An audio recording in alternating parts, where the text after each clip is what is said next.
Welcome back, ladies and gentlemen, to Legal Marketing Live here on Facebook, presented by Spotlight Branding. I'm Daniel Decker, and I'm joined again by Mark Siniglia, co-founder. And we're going to talk to you guys today about social media marketing for your law firm, how you can use it, what your objectives should be. So let's jump in, man. What are your thoughts? Social media. Yeah, absolutely. Well, I mean, I think that, this is the year 2017, and if you don't have social media for your law firm, I mean, I think it's time, right? I think that it's really easy to get caught up in the conversation of, am I really going to get leads from Facebook or from Twitter? And it's not even about that. I think to a certain degree, you just need to be on social media because every business has a social media presence. It's kind of embarrassing if you don't. Yeah.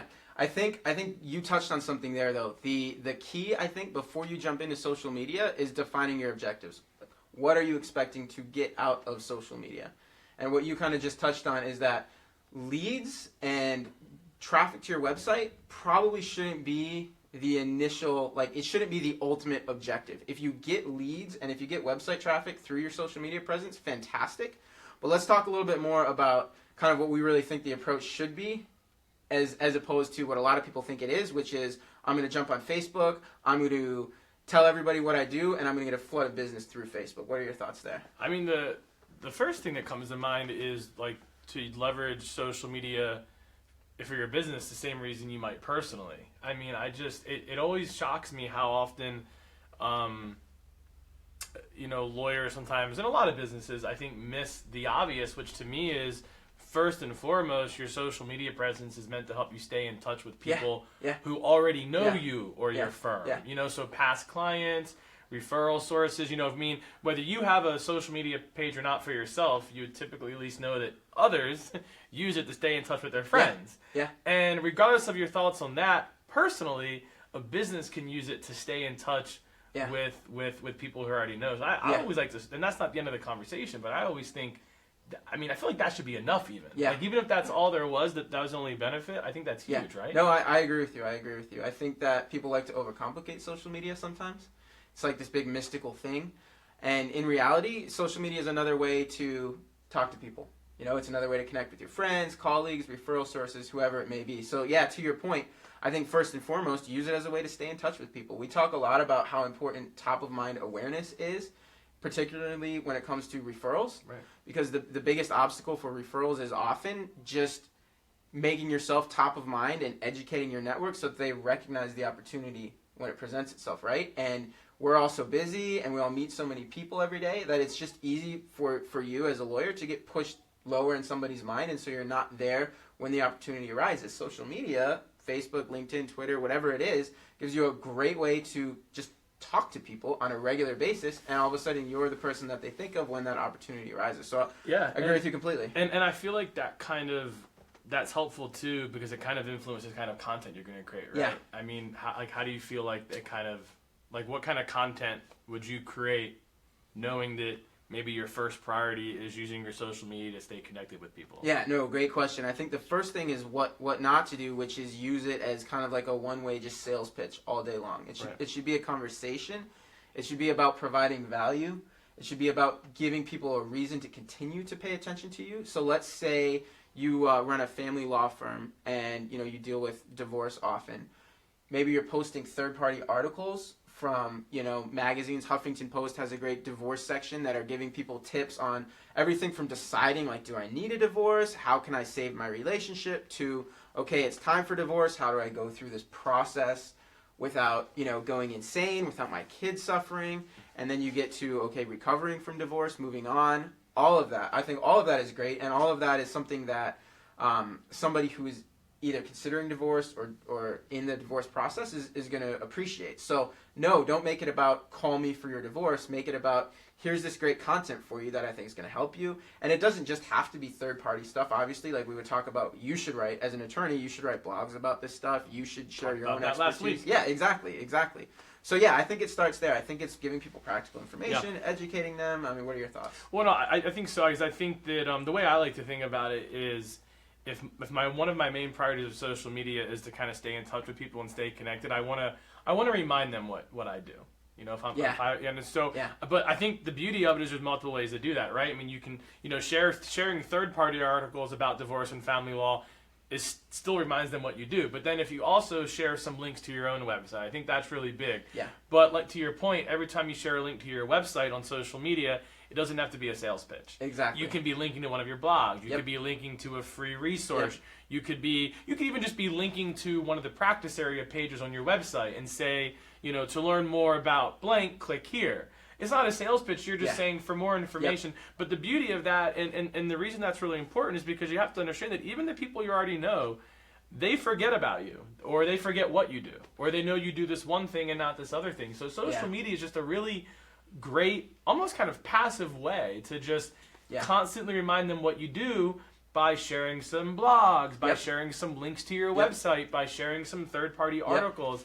And I think we should comment real quick too that the beauty is that same content strategy also works for creating new exposure as well, right? I mean, can you kind of add some thoughts to that? Yeah. Well, yeah. I mean, I think, like you said, whether somebody has been following you for a while or whether that's their first experience with you, that type of content is what they're looking for. It kind of meets them in their, emotional state. It gives them value based on what they're going through in their life. I think the key, which you were touching on there, is just understanding why people are on social media. And I think a lot of times lawyers and really lots of businesses outside of law get in trouble with this is they think that they forget why people are on social media, which is not, you don't typically jump on Facebook. Right. When I get on Facebook before I go to sleep at night, I'm not out there saying, which business has something that they can sell to me?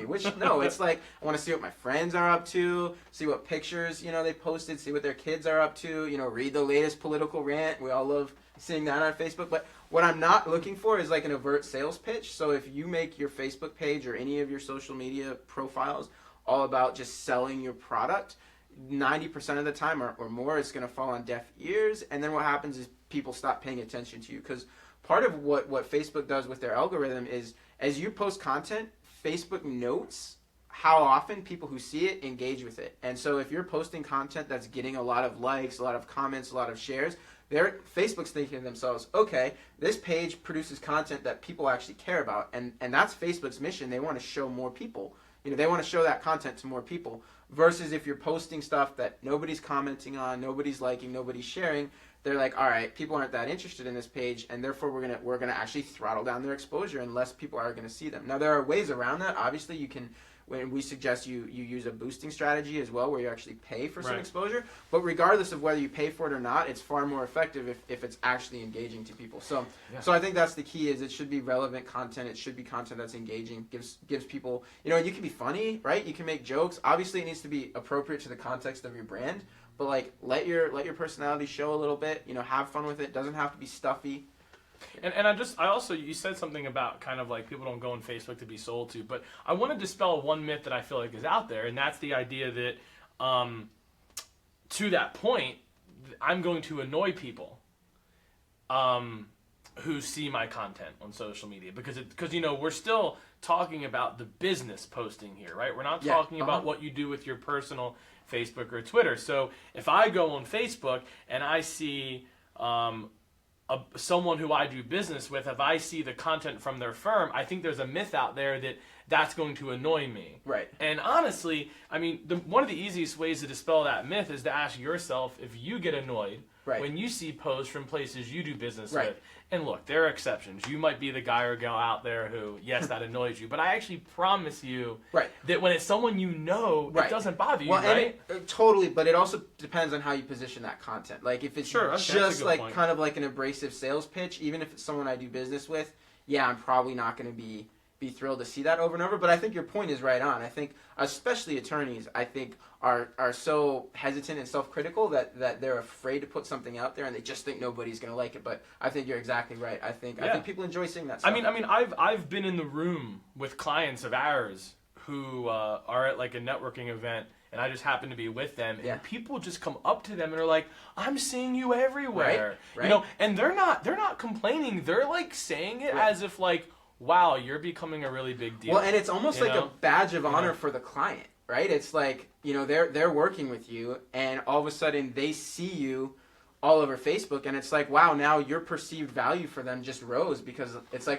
there's my lawyer. Look what a big deal he is. Look at him educating and informing all these people. And I think that's the difference. I think if somebody likes you or likes your business, in general. I don't mean like a Facebook like. I mean like if they generally have good feelings about you, usually social media is just going to further that. Yeah. No, and if they don't have good feelings, then you've got bigger problems than what you're doing on social can't media. help. Yeah, exactly. So let's talk a little bit kind of about where people should, like what social networks are important for lawyers. I guess that would be important. We've been talking about Facebook, but there's obviously others. So what are your thoughts there, Mark? Yeah, I mean, my short answer is I kind of call it the big four, which is Facebook, Twitter, LinkedIn, and Google+. Yep. Not to take anything away from like Instagram, Snapchat, or Pinterest, but you know, the four I just said have actually kind of been around longer. Even Google Plus is relatively new, but they've all been around longer. And I mean, people will sometimes ask me like, is Google Plus are people really paying attention to that? What's the first word in the Exactly, that's the key. Google. It's like exactly like if Google Plus was not affiliated with Google and we were ranking it just on how much use does it get, no, it probably wouldn't be in the big four. But the fact that it is part of Google, that it gets pulled onto search results, it's important to play Google's game. And there's two reasons why I lump these together that are really important, and they're really quick too. Number one is because it's where, if you lump those four together, it's where the majority of people are. They're at least on one of those things. I think Facebook, by far and away, has like 2 or 3 billion users, like half the world's population. Twitter is number 2, but they're far behind. I don't think Twitter's cracked 1 billion yet. Yeah, but they are number 2. And then LinkedIn doesn't have as many people, but they have all professionals. And then Google Plus is just owned by Google. So number 1 is that by tackling those 4, you're reaching pretty much the largest amount of people you can. But the second reason is because whatever you post in one place, you can typically post in the other. You don't have to necessarily create a content strategy for Twitter and then for Facebook. Usually, for the most part, with some limitations, you could literally come up with the same content strategy for all 4. As where Instagram, Snapchat, any of those, they require photos. As where the other 4 we mentioned, Facebook, Twitter, LinkedIn, Google Plus can be text-based. And so you don't have any limitations. So it's like with kind of one update, you can hit all 4 of those boxes and gives you a diverse audience. Everything from there's basically no reason not to do all 4 if you're going to do one. No, I agree with you completely. And you mentioned Instagram and Pinterest, and we've launched an Instagram page for ourselves in the last couple of months, and we certainly see the value in it for law firms. Let's talk a little bit about how should a law firm use Instagram? Should a law firm be out there on Instagram? I'll kind of start. I think that there's definitely an opportunity for a law firm to do it, and I think that you do have to approach it differently than those other 4 that you mentioned. It really is more about photos and kind of telling your story. People use Instagram often as kind of like a backstage look into your operation, right? So you can post pictures of your staff. We posted a picture yesterday of our team playing ping pong. You can have fun with it. You can put some quotes out there, and those things can also go on the other social media accounts. But yeah, so I suggest using Instagram as kind of a behind the scenes peek. People like to humanize, especially as a lawyer, right? People love to see like your human side and see that, hey, your staff has fun, and maybe you had a birthday lunch and you got like this awesome cake. Take a picture of it and put it up there, and you can just kind of have fun with Instagram, I think. Yeah, I mean, I don't have too much to add. I mean, I think what I'll kind of say in closing on that topic is, I think it's nice if you want to do it. From what I've seen just being out there, is there's a lot of things you probably want to check off the list first. Yes. And I feel like I kind of joke, and I'll probably do in other episodes, I joke about like the bright and shiny syndrome. This idea of like, you see something over here and it's bright and shiny, it's different than what you've been doing. Or more importantly, you want to do something unique and creative and different. And I think one of the themes of this show is going to be, man, it's not always about being new, unique, creative, different.